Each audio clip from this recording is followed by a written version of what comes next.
In the north of Lancashire lies Barrow in Furness. Between 50 and 60,000 people live there. For the most part, their livelihood depends on the building of ships. The life of the town is the work of the yard.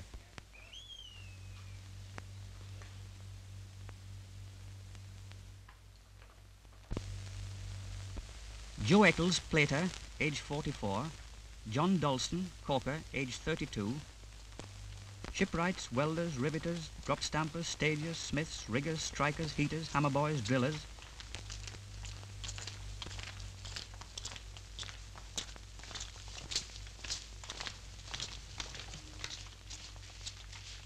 From Steel Street, Lancaster Road, Holker Street, Oldham Buildings, Victoria Terrace, Clive Street, the High Level Bridge.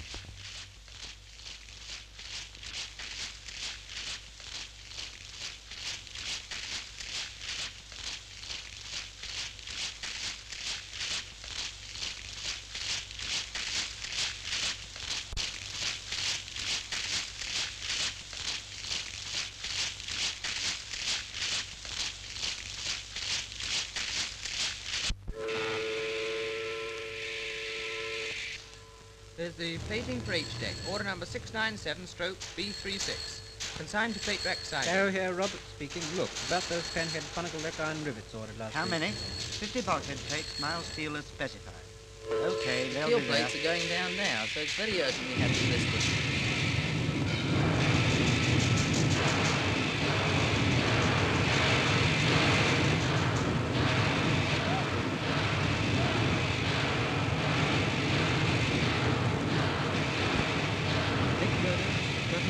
Stern fashion plates, angle pieces, sections, and 101 orders are in hand for 697. Drop hammers, electro-pneumatic hammers, and steam hydraulic presses are shaping forgings, ingots, and billets. Job number 697. You got the filament spanner ready yet? Light, draw it out a bit. Working on it now, but you can't work it.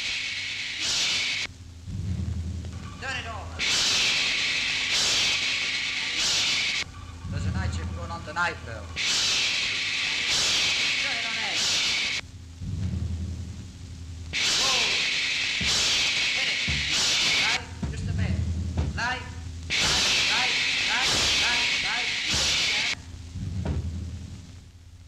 Floor pieces, worms for turning gear, boiler manhole doors, connecting rods, flanges, goosenecks for derricks, shafts up to 20 feet long.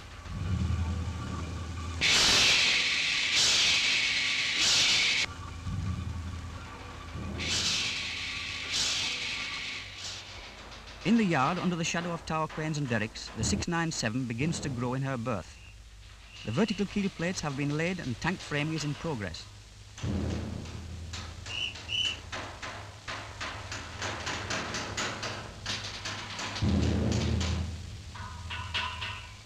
All over the double bottom, drillers, platers and riveters advance in their squads.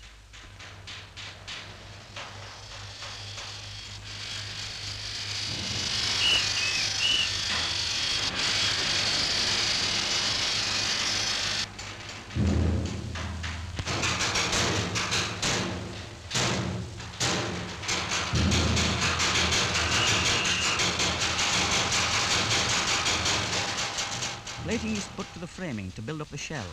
Come and meet me in the visit on Sunday.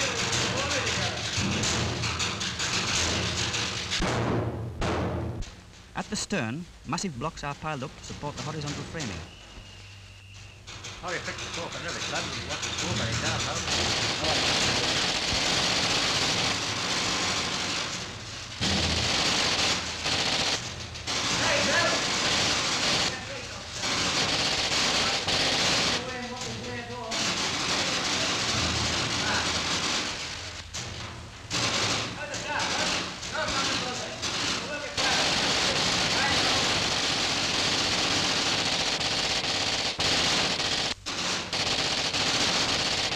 Transverse framing and deck flooring of the tank top is finished.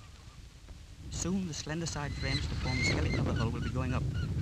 Back in the works across the way, the plater's shop and smithy, work on component parts goes ahead.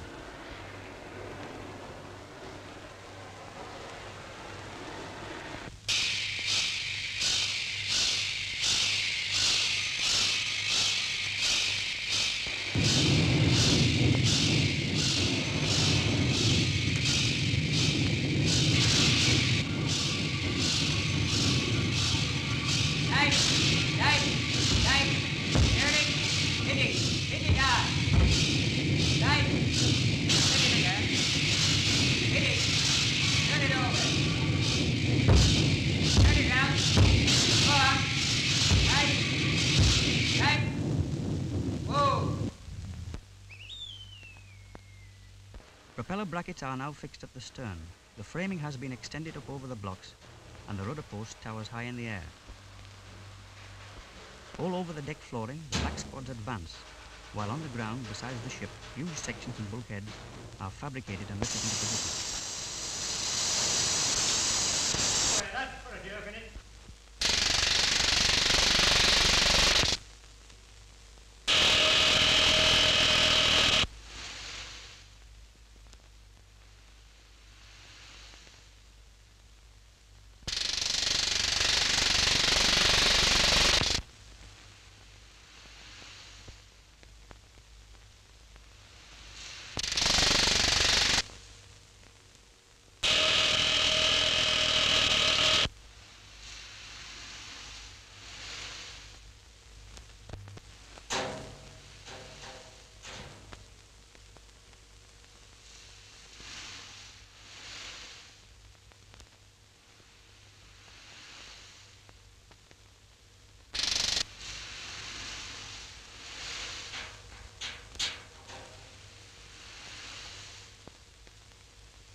Well, that's that.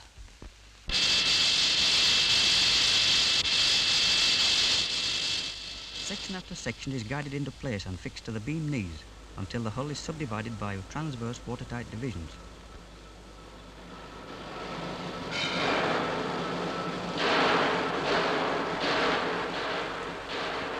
While above, the side frames grow higher and work gets more dangerous.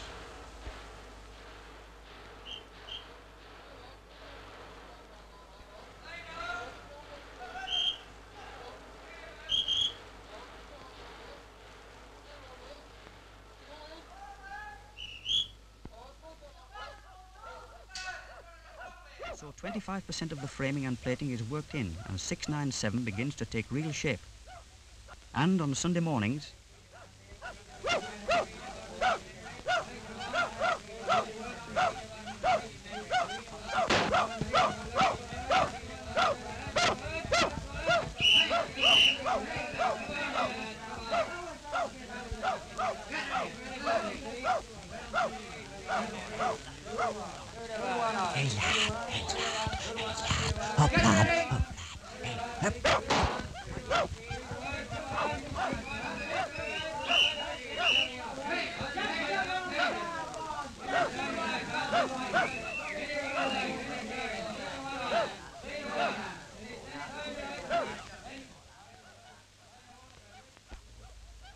the weeks go by and 697 is no longer just a mass of steel.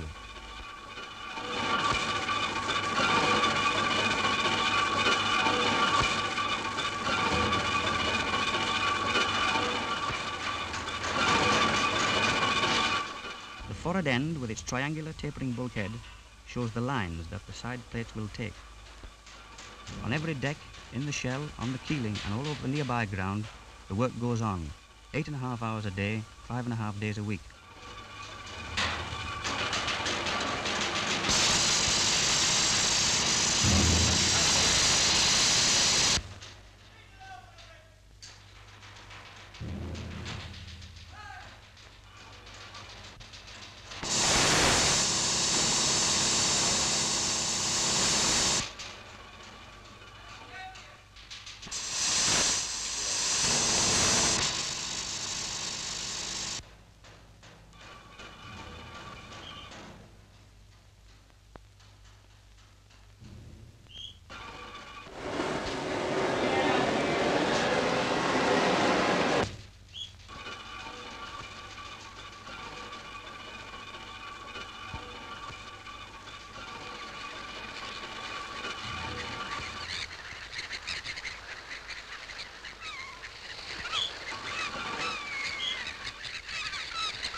With her skeleton framing covered by a coating of plates, the Orient liner begins to show her size, overhanging every worker's life in town and yard, as she stretches her 600-odd feet down towards the water in which she will ultimately spend her days.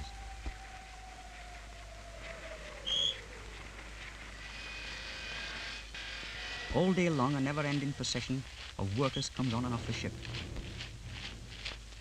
Under the bilge keeling, more and more shores are needed to support the ever-growing weight as ton after ton of steel comes down from the shops. Come on, we're going out to work on A-deck today. High above, along her sides, the thunder of 100 squaws shatter the air. Royals and 5/8 men, each with their fires and catch lads paid by the 100 rivets. This time next year, this bloomin' ship will have seen more bloomin' sight of the world than ever I'm likely to. Farm trees and natives, just like you'd see on the pictures.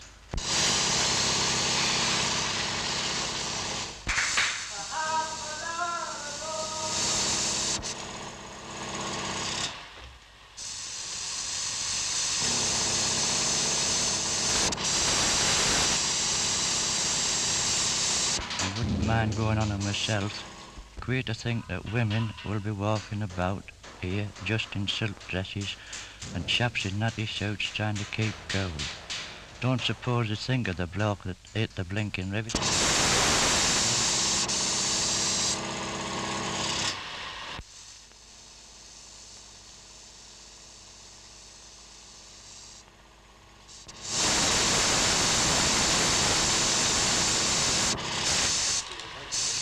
Must be getting pretty near the buzzer.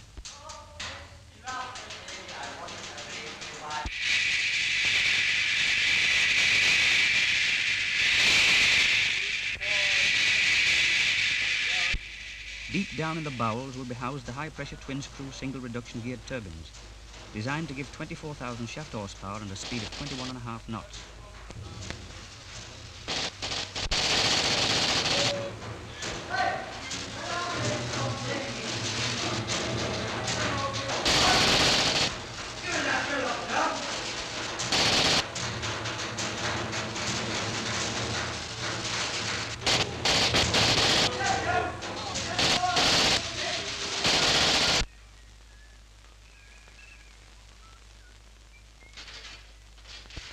Across the way, they are assembling the 6 water tube boilers.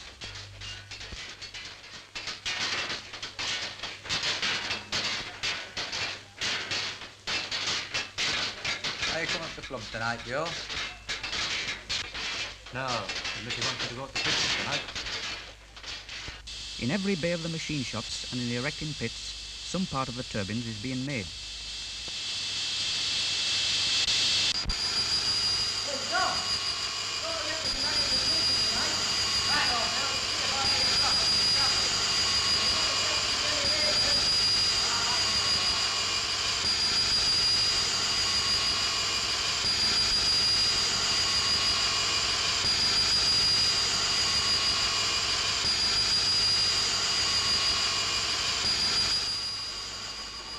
Back on the ship, a tail shaft for coupling up with the propellers is manoeuvred down into the shaft tunnel.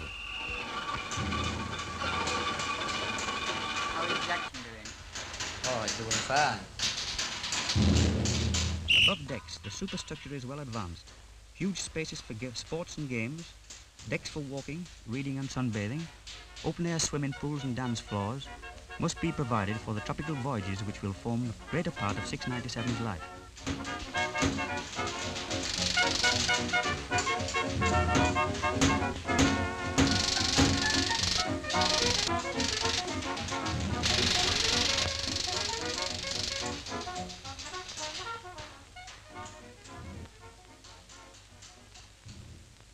But scaffolding still covers the stern as she sits securely above the water.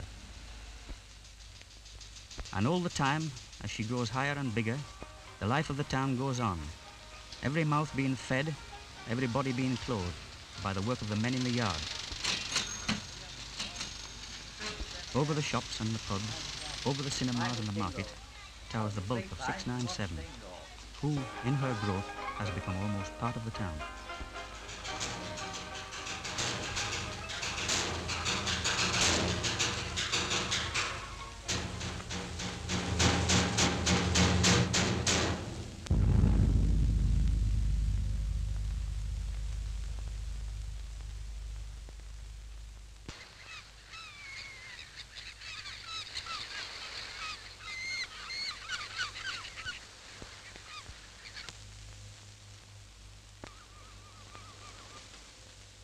Soon she'll be ready for the propeller. They are being made down south at London, alongside others for the fastest and largest ship in the world.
Up at the yard, 0 hour approaches.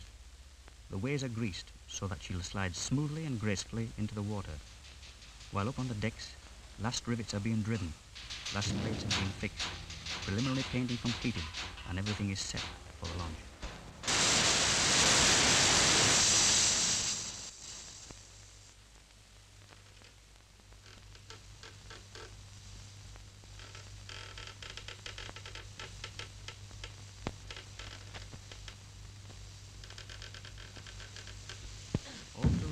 While the town sleeps, heel blocks and wedges must be driven out so that the 13,000 tons will remain just held by the triggers.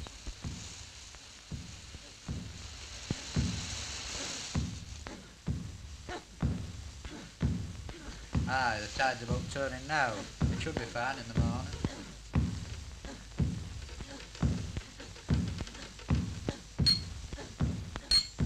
Steady with those end blocks. They should be moving too soon. Aye, she's getting lively now. If the wind holds, I think the rain will keep up. Go you there, boy. We'll take on the Aye, she'll go down as nice as ninepence.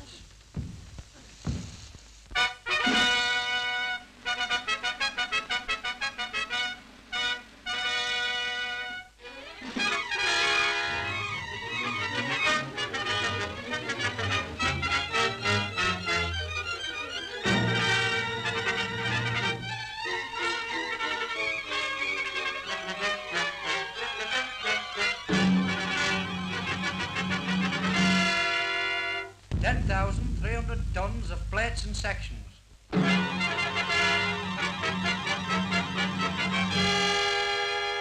3,000,000 fan heads and countersunk rivets.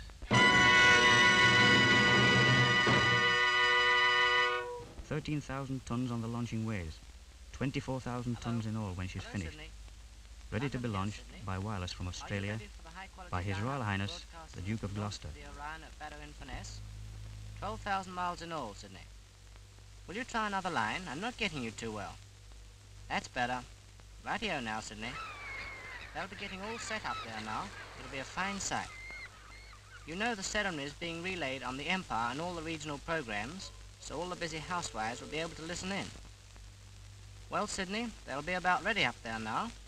It's just 2 minutes to 11 here. Are you all okay? Okay. Cheerio, Sydney, for the time being. We'll go right over to the Duke now.